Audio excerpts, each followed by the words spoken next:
Pemerintah Desa Sukarami, Kecamatan Kikim Barat, Kabupaten Lahat, mengeluhkan dua tower provider, yakni Tower XL dan Telkomsel, belum membayar pajak bumi dan bangunan.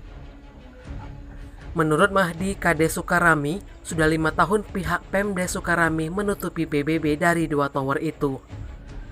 Biaya yang dikeluarkan Pemda Sukarami yakni sebesar Rp560.000 per tahun untuk Tower XL dan Rp468.000 untuk Tower Telkomsel.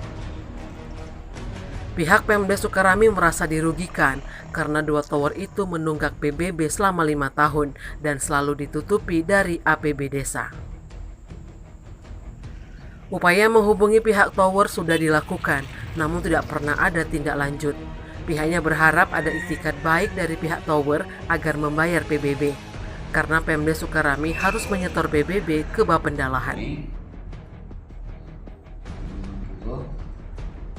Jadi tower di Desa Sukarami ini ada dua, yaitu Tower XL. Kalau di KHP ini namanya XL Aksiata dan Telkomsel PT Daya Mitratel. Jadi setahu saya sejak tahun 2017 bahkan ada yang 2016 itu tidak pernah membayar PBB melalui desa. Sedangkan desa harus menyetor setiap tahun, pajak harus dibayar paling lambat bulan 9 itu harus sudah dibayar, disetorkan. Dan sampai saat ini sudah berapa kali saya konfirmasi dengan petugas penjaga, bahkan saya sudah ngirim surat ke PT yang bersangkutan, kedua-duanya ini tidak ada konfirmasi sama sekali. Saya tidak mengerti apakah memang sesulit itu ataukah memang yang punya tower ini saya nggak tahu apa punya siapa, yang pasti jadi beban desa.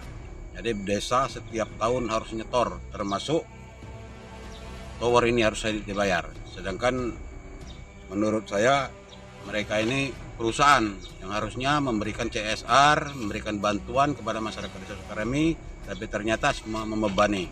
Dan ini pernah saya konfirmasi ke kecamatan, pernah saya konfirmasi ke Badan Perpajakan, saya tidak dapat konfirmasi yang jelas apa ini memang harus bebas dibayar terus oleh desa. Jadi saya mohon untuk pemerintah Kabupaten Lahat, khususnya bagian perpajakan, harus ada kejelasan ke pemerintah Desa Sukarami. Setiap tahunnya kami bayar. Kami bayar melalui pajak PBB. Jadi harapan ke depannya? Harapan ke depan saya memohon keterjelasan dari pembayaran pajak ini, apa memang diharuskan bangunan yang dibayar oleh desa atau macam mana? Itu harapan kami, ini harus segera dituntaskan karena menjadi beban. Harusnya mereka ini berusaha membayar pajak, memberikan CSR, memberikan bantuan, punya dampak yang ada dampaknya ke masyarakat, itu ada semacam CSR itu, tapi ini malah kami yang terbebani. Terima kasih, kami mohon untuk ditindaklanjuti oleh yang berkompeten.